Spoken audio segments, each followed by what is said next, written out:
정말 더 힘쓰는 우리 에스더 전도회뿐만 아니라 우리 모든 성도님들 다 되시기를 소원합니다. 자, 우리 계속해서 그리스도의 세 가지 직분, 선지자, 제사장, 왕 직분 살펴보고 있는데요.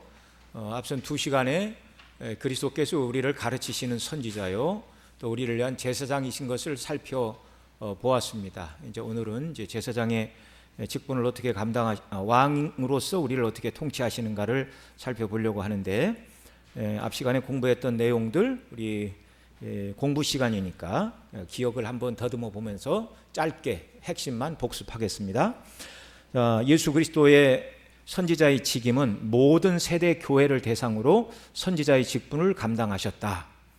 아니, 예수님은 2000년 전 태어나셨고 구약의 모세는 그보다 훨씬 오래전 사람인데 무슨 말인가, 그렇게 이해를 하면 안 되죠. 구약시대는 자신의 영, 곧 성령을 선지자들에게 보내시어 선지자의 직분을 감당하게 하셨습니다. 그러니까 구약에서도 선지자들에게 말씀을 주신 분은 선지자이신 그리스도께서 그의 성령을 통하여 행하신 일이다, 그런 말이죠. 공생의 때에는 직접 백성들을 가르치심으로 선지자의 직분을 수행하셨고, 그 다음에 하늘로 승천하신 후에는 이 땅에 사도와 선지자, 복음 전하는 자, 그리고 목사와 교사를 교회에 세우셨습니다. 목사와 교사, 거기서 말하는 교사는 이제 신학 박사라고 말씀을 드렸죠. 이 시대에는 목사와 교사를 통해 주께서 당신의 백성들에게 가르치시는 시대입니다. 이걸 우리가 잘 기억을 해야 되는 것이죠. 그래서 강단에 서서 주의 말씀을 증거하는 목사들은 아무 말이나 해서는 안 돼요. 선지자이신 그리스도께서 주신 말씀, 거기에 합당한 말만 증거를 해야 하는 것입니다. 그래서 설교 시간에 저는 거의 예화를 들지 않잖아요. 그런 예화를 많이 들면 그 말이 머릿속에 기억이 남지만 집에 가서는 성경 본문은 생각이 안 나고 예화만 둥둥 떠났다네요, 머릿속에. 그래서 굳이 예화를 이야기할 필요는 없는 것입니다. 그러니까 이 강단에 서서 정말 우리가 예배 드릴 때 온전히 하나님께만 집중을 해야 돼요. 예배의 목적은 하나님께 영광을 돌리고 하나님 누구신가를 더 밝히 증거하고 우리가 배우고 그 은혜와 영광으로 충만해야 됩니다. 우리가 드리는 모든 찬송 가운데서도 결국 하나님만 생각이 나야 되고 그리스도의 십자가의 대속의 은혜와 영광만 드러나고 광포가 되어야 하는 것입니다. 그리고 우리 교회는 뭐 예를 들어서 어린이 주일, 어버이 주일 그런 거 안 하잖아요. 어떤 예배도 어린이가 주인공이 되는 예배는 없습니다. 어버이 주일 예배, 뭐 어떻게 예배의 주인공이 어버이가 될 수 있어요? 온전히 예배의 주인공은 삼위 하나님밖에 예배 주가 되실 수가 없는 것입니다. 그래서 시작부터 끝까지 찬송과 기도, 말씀 증거 모든 부분이 다 하나님의 어미로우신 그 이름의 영광만 높이고 드러내야 하는 것입니다. 그래서 가급적이면 뭐 이렇게 중요한 손님이 오셔서 인사를 하는 일이 있어도 예배가 끝난 다음에 같이 인사하고 교제하고 이렇게 하는 것이죠. 예배 시간은 온전히 하나님께만 드려지고 하나님의 이름과 영광만 높여져야 되는 시간입니다.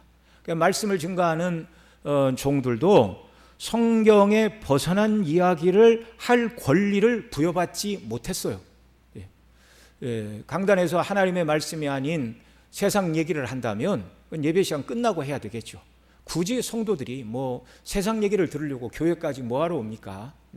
뉴스 보면 되고 시사 프로그램 보면 되고 또 마음 만나는 사람끼리 모여서 이런저런 얘기를 하면 되겠죠. 오직 교회에서는 공적으로나 또 성도들이 뭐 전도회로 모여서 주일학교로 모여서 나누는 대화의 핵심은 항상 하나님과 우리 주 예수 그리스도의 그 은혜와 영광을 높이는 것이어야만 하는 것입니다. 그래서 오늘도 세우신 당신의 종들을 통하여 주님께서는 선지자의 사명을 감당하고 계신다라는 말입니다. 자, 예수 그리스도께서 선지자의 직분을 통하여 가르치신 것은 크게 두 가지. 첫째는 우리의 구원을 위한 것, 두 번째는 구원받은 성도들의 삶이 어떠해야 되는가, 성도의 건덕에 대해서 가르쳐준다.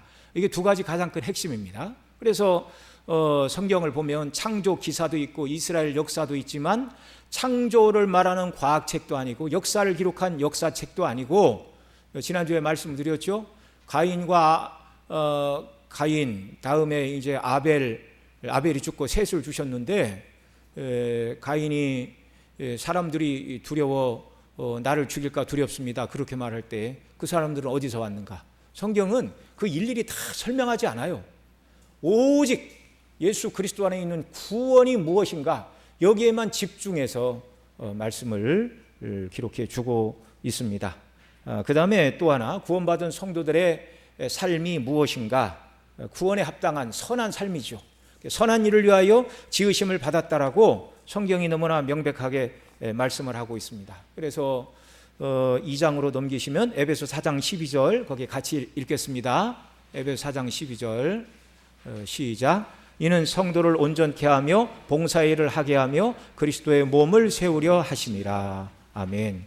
우리가 그 11절 앞부분에 목사와 교사로 주셨으니 이는, 그러니까 목사와 교사를 주신 이유가 뭐냐면 성도들에게 하나님의 말씀을 바르게 잘 증거함으로 말미암아 그 성도들이 온전하여져서 봉사의 일을 함으로 결국 그리스도의 몸을 세우는 것, 이것이 교회의 목적이고 교회의 일꾼을 세우신 목적인 줄을 믿으시기 바랍니다. 그리스도의 몸, 주님의 몸된 교회를 세우는 것. 우리가 교회로 모였는데 주님의 교회가 주님의 몸된 역할을 잘하도록 말씀으로 우리가 훈련을 받아야 되고요.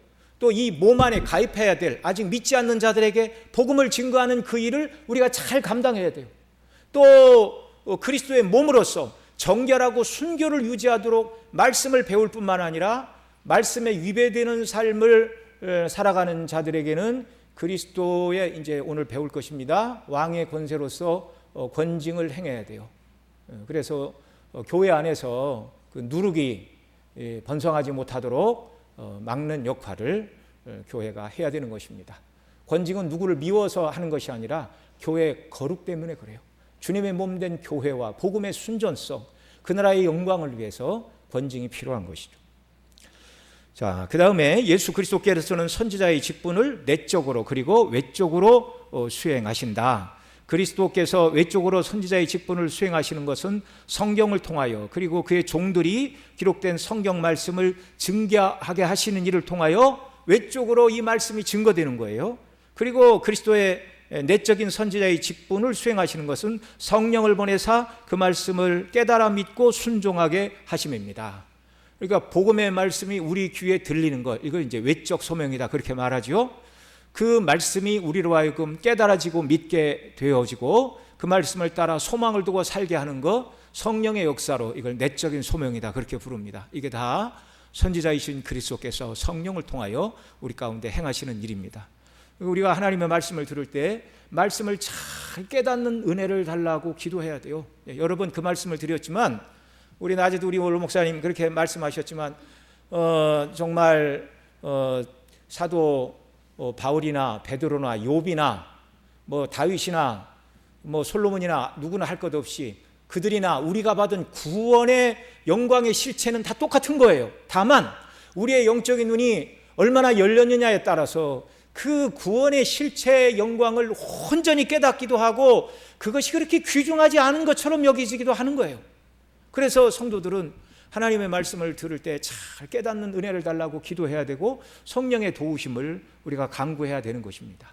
그 휘필드 얘기도 잠깐 말씀을 드렸죠. 이번 이제 우리 수요일날 우리 이세영 목사님 휴가를 가시고 그 전에는 이제 주중에 또 다른 교역자들이 있는데 우리 조남주 목사님이 주중에 나오실 수가 없어서 오직 갑자기 생각을 해봤더니 수요일 설교도 제가 해야 되더라고요. 야, 이거 어떻게 해야 되냐? 그러다가 우리 금요일 하는 그 챕터 수요일 하고 절반, 금요일 절반 이렇게 해야 되겠다. 그래서 그 책 내용을 제가 미리 읽고 이렇게 그 책이 설교 한 편이 굉장히 길어요. 그래서 굳이 소개하지 않아도 될 분들은 다 이렇게 많이 덜어내고 핵심 내용만 그렇게 여러분들에게 전해주고 있습니다. 근데 거기에 그 휘필드가 그런 얘기를 했어요. 영혼이 구원을 받고 정말 구원받아 천국 백성이 되는 이 복의 가치가 한 달란트의 금이라면 우리가 세상에서 누리는 모든 복락은 그저 모래 알갱이 하나 정도이다. 그걸 깨달은 사람과 깨닫지 못한 사람의 이 땅에서의 삶은 너무나 다른 것입니다. 여러분, 예수님 때문에 죄사함을 받고 하나님의 자녀가 되어 영원한 지옥 형벌이 아니라 영원한 천국 백성으로 하나님께서 우리를 부르셨다는 것은 정말 금 한 달란트예요. 한 달란트 34kg를 말하는 것입니다. 그런데 대한민국의 전체 아파트가 내 이름으로 등기되어 있다 할지라도 그것은 우리가 받은 구원의 은혜에 비추어 볼 때 모래 한 조각에 불과한 줄 여러분 믿으시기 바랍니다. 그 모래가 뭐 금일 수도 있겠지요. 그러나 금모래 한 조각과 34kg의 순금하고는 비교할 수가 없는 거예요. 길어도 이 땅 100년 아닙니까? 제가 그런 얘기를 여러 번 했더니 우리 6학년 아이가 그러더래요. 집에서 어느 날 엄마하고 얘기를 하는데 이 땅에서는 오래 행복하게 잘 살아봐야 100년인데 예수님 잘 믿어야 된다고. 제가 아주 보람을 느꼈습니다. 여러분, 우리는 영원한 영원 또는 영원한 영광 이런 말들이 우리 피부에 잘 와닿지 않아요. 우리는 아직 100살도 못 살아봤잖아요. 100년도 아니고 1000년도 아니고 10,000년도 아니고 10만 년도 아니고 영원 무궁토로 이 개념을 피조물인 우리가 어떻게 다 그걸 측량할 수가 있습니까? 저도 어려서 초등학생 때는 그런 생각을 했어요. 하나님은 몇 살이신가? 하나님은 영원 전부터 계셨다고 그러는데 그렇게 물어보면 안 되는 거예요. 시간과 나이의 모든 개념 이거 다 누가 만드셨어요? 하나님이 창조, 빛이 있으라 하시고 저녁이 되고 아침이 되니 이는 첫째 날이니라 라고 하나님이 창조하신 순간부터 시간의 개념이 시작이 된 거예요. 그러니까 하나님은 시간 위에 계십니다. 아시겠죠? 네. 하나님은 누가 나와서 그런 말을 하면 안 돼요. 하나님이 창조하심으로 말미암아 생육법에 의해서 이 땅에 부모가 자녀를 낳는 출생의 방식이 생겨난 것이지 하나님은 이 방식 위에 계신 분입니다. 그러니까 뭐든지 하나님을 인간의 개념으로 생각하면 안 돼요. 어떤 분은 하나님의 거룩에 대해서 생각할 때 하나님의 거룩이 무엇인가? 하나님은 우리보다 선하고 착하고 의롭다 그런 얘기가 아니에요. 거룩의 첫 번째 개념은 분리입니다. 분리. 피조물과 무한히 구별되신 분이에요. 그리고 거룩과 반대가 죄잖아요. 죄가 뭐예요? 하나님의 말씀대로 하지 않는 게 죄예요. 하나님의 말씀대로 하는 것이 거룩입니다. 그러니까 하나님이 우리보다 뭐 착한 분인가? 뭐 그런 생각을 하면 돼요. 물론 그분은 사랑에 있어서 우리와 다른 분이죠.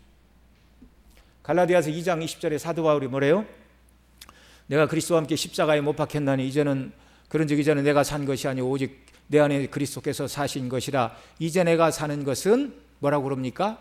나를 사랑하사 나를 위하여 자기 몸을 버리신 하나님의 아들을 믿는 믿음 안에서 사는 것이다. 그 예수님이 십자가에서 왜 죽으셨대요? 나를 사랑하사 나를 위하여 자기 몸을 버리셨다.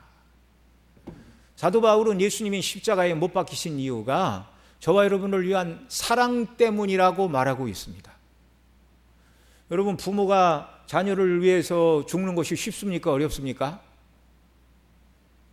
쉽지 않죠. 부모가 죽는다고 죽어갈 자녀가 살아납니까?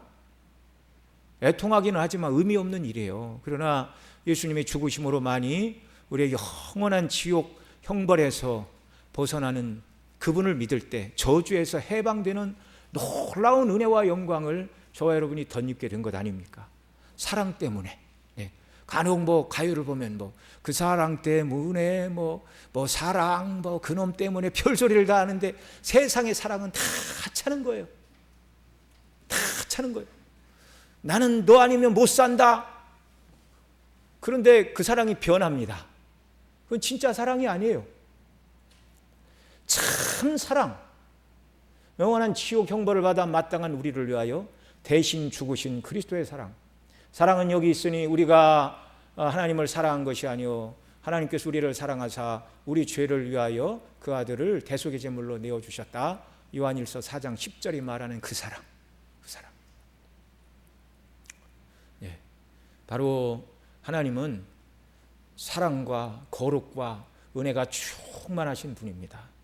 그러니까 이 사랑을 더 깨닫는 은혜를 주십시오.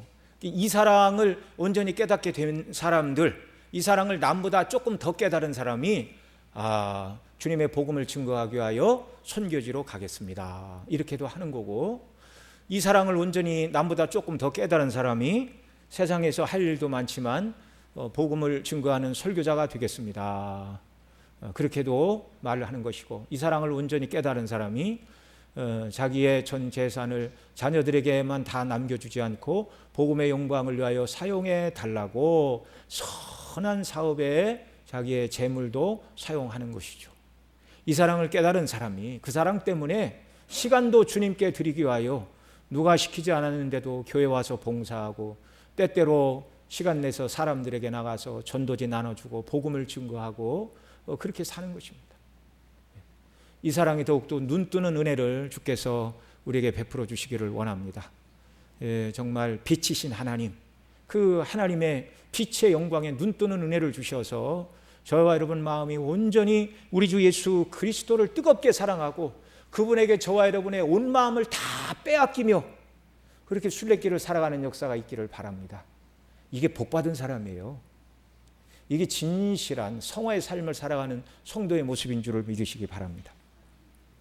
자, 예수 그리스도께서 행하신 두 번째 일은 우리를 위한 제사장의 사명을 감당해 주셨습니다.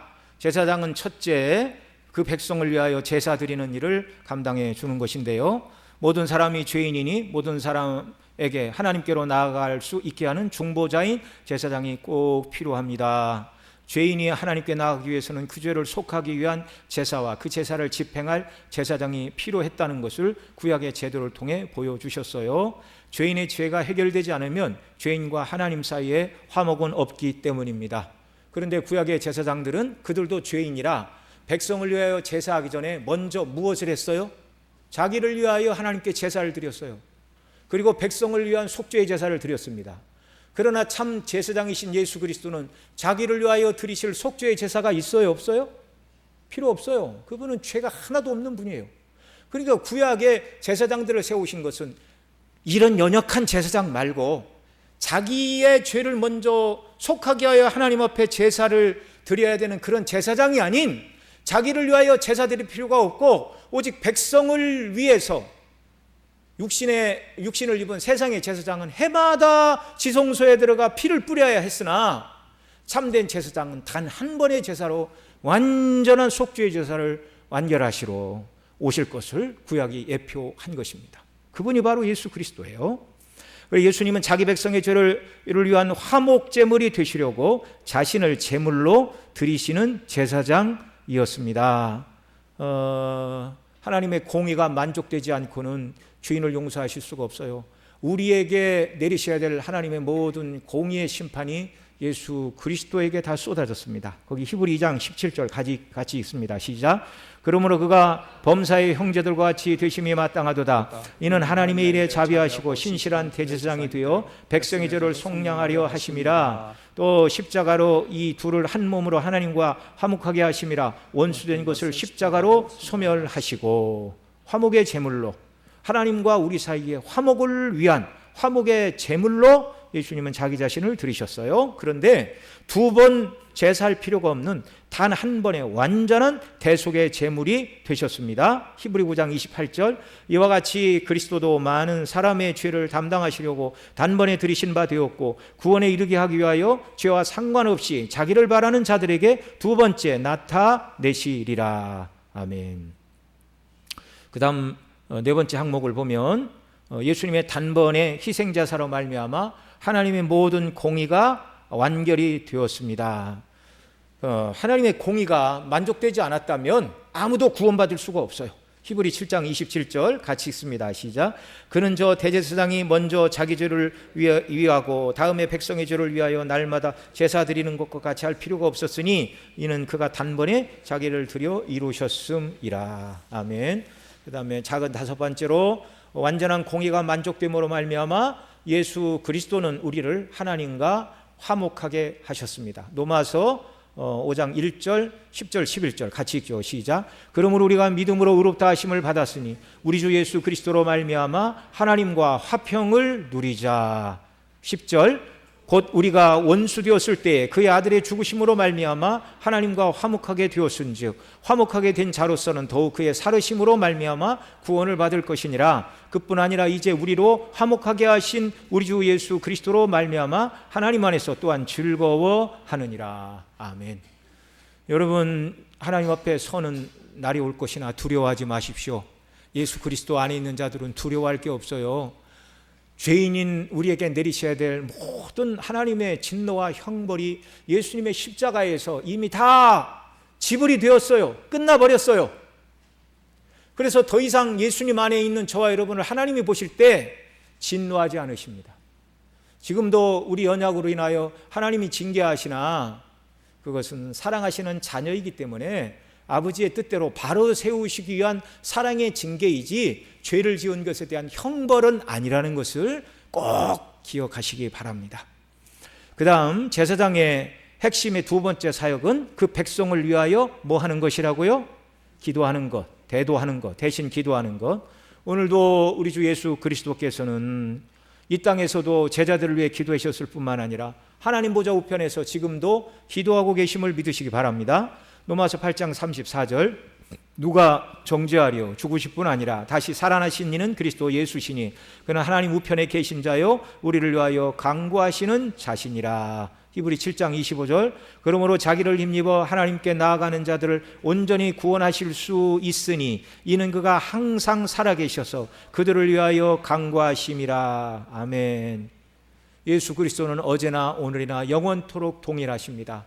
이 땅에서는 제자들의 믿음이 떨어지지 않기를 위하여 또 제자들이 복음을 증거할 때 그 복음을 듣고 예수님 믿어야 할 자들을 위해서 진리로 거룩하게 해 주시기를 위하여 기도하신 예수님께서 어제나 오늘이나 영원토록 동일하신 예수 그리스도께서 오늘도 보좌 우편에서 저와 여러분을 위하여 기도하고 계심을 믿으시기 바랍니다.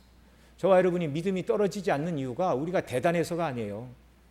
예수님 우리를 위하여 기도하시고 또 성령을 보내사 우리의 믿음이 떨어지지 않도록 우리를 견고하게 붙들어 주시고 인내하는 은혜를 부어주시기 때문에 저와 여러분의 믿음이 오늘도 유지가 되는 줄을 믿으시기 바랍니다.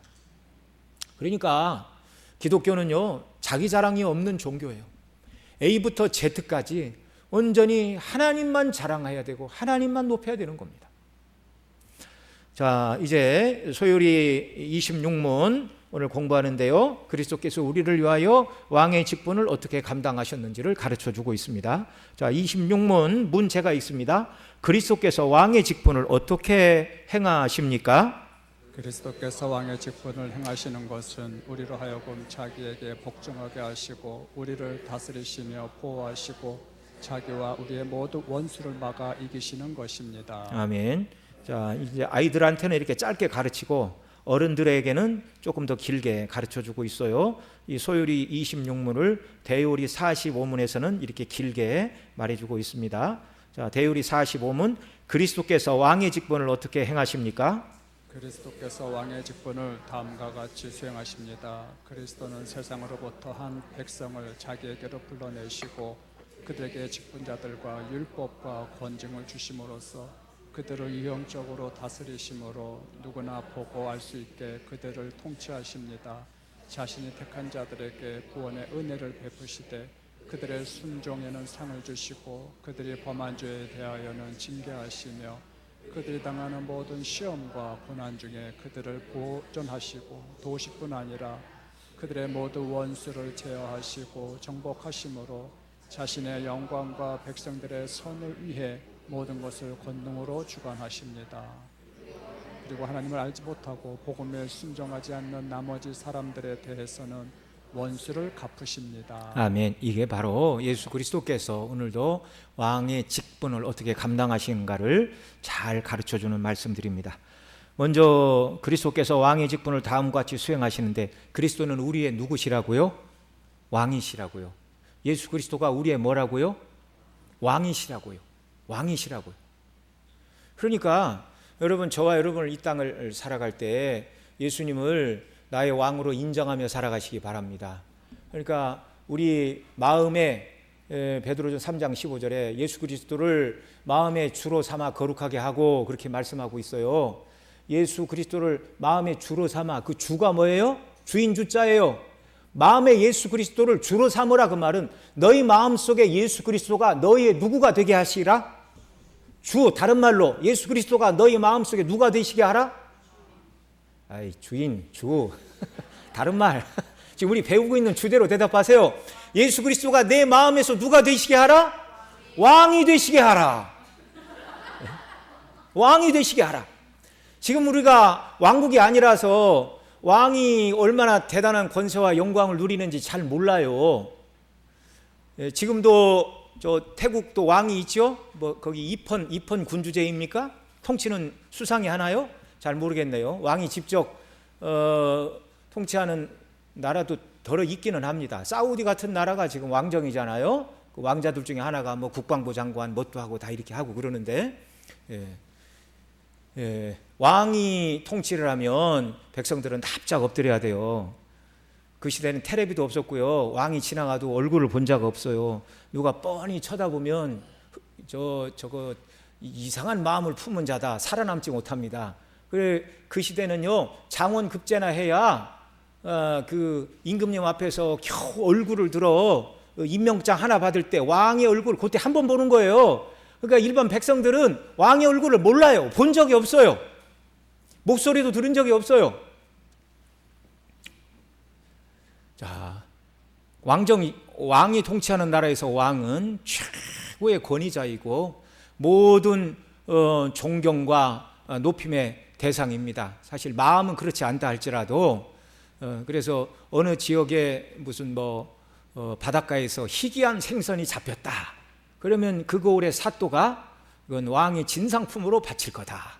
이렇게 구별을 하고, 좋은 쌀, 좋은 물고기, 좋은 고기, 좋은 버섯 할 것 없이 최고의 식재료는 다 왕궁으로 갔어요.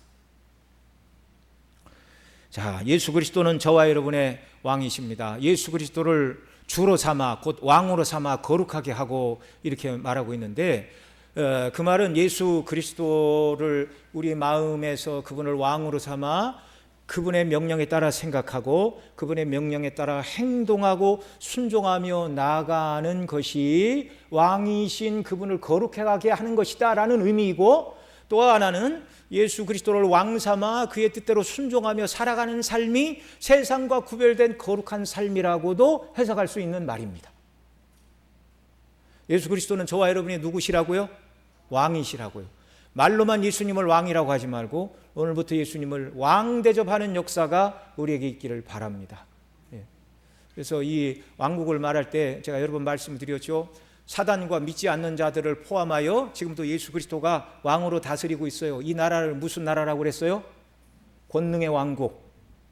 결국 또 사단 마귀, 그 다음에 그 마귀가 붙들어 서는 악한 두 짐승, 그들에게 표를 받은 666 짐승의 이름과 수의 표를 받아 그 생각과 행동에 하나님이 없고 또 세상 중심으로 살아가는 모든 자들을 주께서 다 통치하십니다. 어떻게?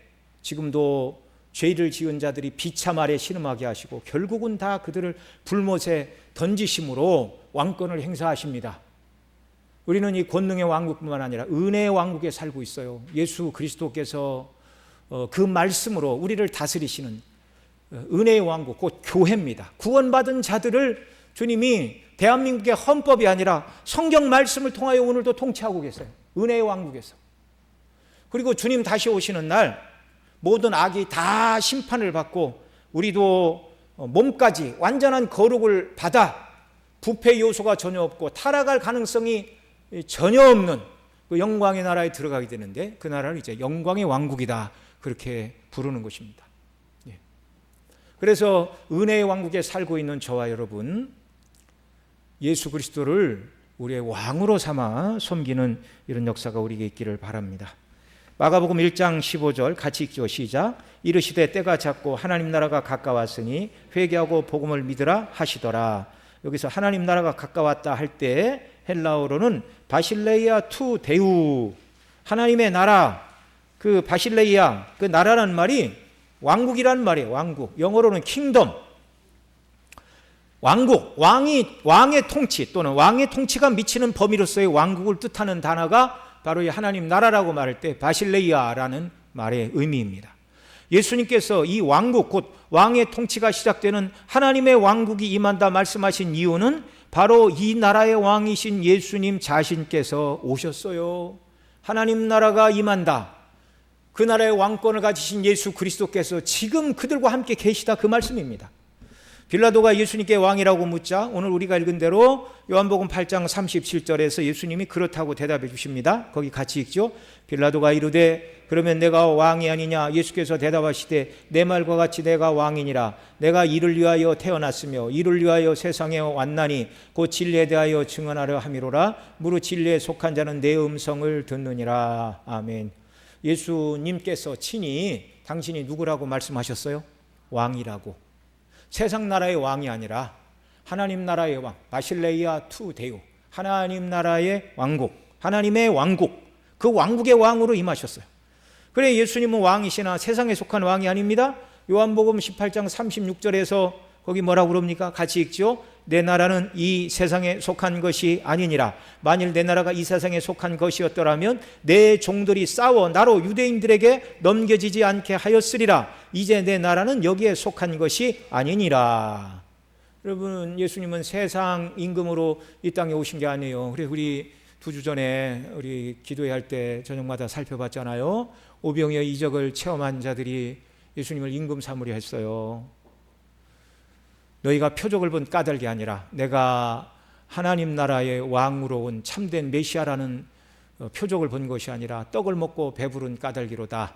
썩을 양식을 위하여 일하지 말고 영생하도록 있는 양식을 위하여 하라. 그 하라 그 말이 영생하도록 있는 양식을 위하여 일하라, 그 말씀 아닙니까? 예. 이 세상의 왕들은 썩을 양식을 많이 주면, 예. 참 이 나라에 예를 들어서 왕이나 대통령이나 수상을 뽑고 이렇게 할 때 가장 첫 번째 백성들이 고려하는 사항이 뭡니까? 저분이 나라의 통치자가 되면 얼마나 이 나라를 도덕적으로 윤리적으로 바르게 끌어갈 것인가. 그것이 백성들이 지도자를 뽑는 기준이면 좋겠는데 실제적으로 그 기준은 뭐예요? 저분이 왕이 되고 저분이 총리가 되고 수상이 되고 우리의 지도자가 되면 백성들의 마음은 항상 땅에 있어요. 옛날 어느 정치자가 말했던 것처럼 여러분 살림살이가 좀 나아지셨습니까? 그러니까 이 세상에 정치하는 사람들의 가장 큰 미덕은 백성들이 경제적으로 좀 번영을 누리도록 하는데 항상 포커스가 맞춰져 있다는 것이죠. 이건 세상 나라라 그래요. 세상 나라라. 이건 다 썩을 양식입니다. 우리가 위정자들을 위해서 이 나라를 견고히 세우시고 위정자가 바르게 통치를 하여 경제도 번영해야 되지만, 그러나 이 나라가 의로운 나라가 되어야 돼요.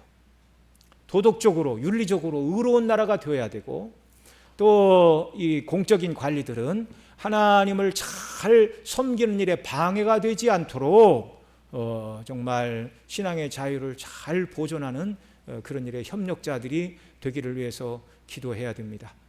뭐 세상 왕에게 영생하도록 양식을 구할 수는 없죠. 예수님은 영생하도록 있는 양식을 위하여 주신 하나님 나라의 왕으로 오셨는데 썩을 양식인 세상의 왕이 되기를 요구하시니까 예수님은 그들을 다 흩어보내시고 썩을 양식을 위하여 일하지 말고 영생하도록 있는 양식을 위하여 하라, 그렇게 말씀해 주신 것입니다. 그리고 그 영생하도록 있는 양식을 주시는 분은 예수 그리스도이시고 영생하도록 있는 양식의 실체는 또한 예수 그리스도이십니다.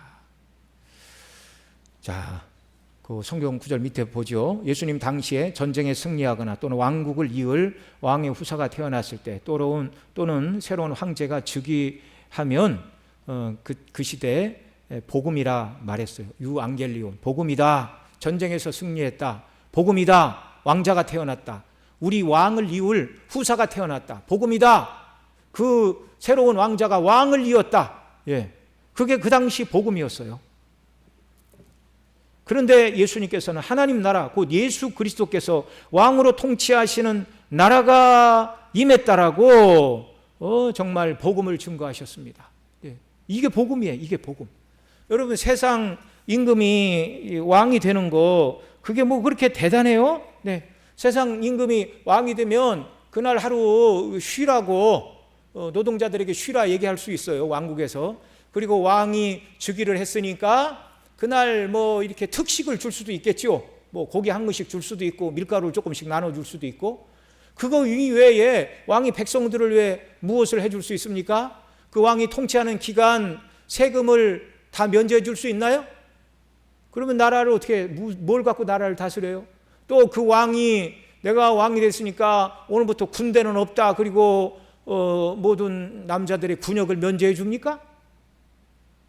도대체 뭐가 복음이에요? 그러나 예수 그리스도야말로 진정한 복음입니다. 우리를 죄로부터 건져내시어 영원한 지옥 형벌을 벗어나 하나님의 의롭다 하시고 하나님의 자녀로 삼으시고 영원한 천국의 후사로 세워주신 이 영광보다 더 큰 복음의 소식이 어디 있습니까? 예수 그리스도 안에서 저와 여러분이 받은 이 구원과 은혜의 복락보다 더 큰 거 있으면 누가 좀 저한테 말씀해 주세요. 그런 게 있다면 제가 한번 소개를 하겠습니다. 없어요. 세상 그 어디에도 예수 그리스도를 통한 우리의 구원 이외에 더 영광스러운 복음은 없습니다. 그러나 하나님 나라의 왕으로 오신 예수님은 그 백성을 죄에서 구원하사 영원한 생명을 주시고 은혜로 통치하시고 순종하는 자에게 상을 주시고 거역하는 자들도 권징을 통하여 회복의 은혜를 주시고 정말 구원받았음에도 연약한 우리들을 권징을 하시지만 권징의 목적은 죄를 지은 것에 대해 대가를 치르라는 것이 아니라 회복의 목적이 있습니다. 하나님이 저와 여러분을 때로 진정하신다 할지라도 사랑 때문에 징계하시는 줄을 믿으시기 바랍니다. 자, 바로 그런 나라가 우리에게 임했어요. 또 순례길에서 저와 여러분을 도우시고 영원한 나라로 인도하여 들어가게 하시고 그 나라에서 영원토록 우리의 왕으로 통치하시는데 그 왕의 통치에 그 백성들이 함께 참여하게 하시고 그리스도의 왕권에 함께 참여하게 하시고 정말 주와 더불어 영광 가운데 영생을 누리는 은혜를 주십니다. 그러나 끝까지 복음을 거절한 악한 자들을 심판하시는 왕국의 왕이시니 권능의 왕국의 왕이시오 현재 우리에게는 은혜의 왕국의 왕이시오 또 장차 재림하신 이후에는 영광의 왕국에서 영원토록 우리를 그리스도와 함께 더불어 왕노릇 할 것이라고 말씀 주고 있잖아요.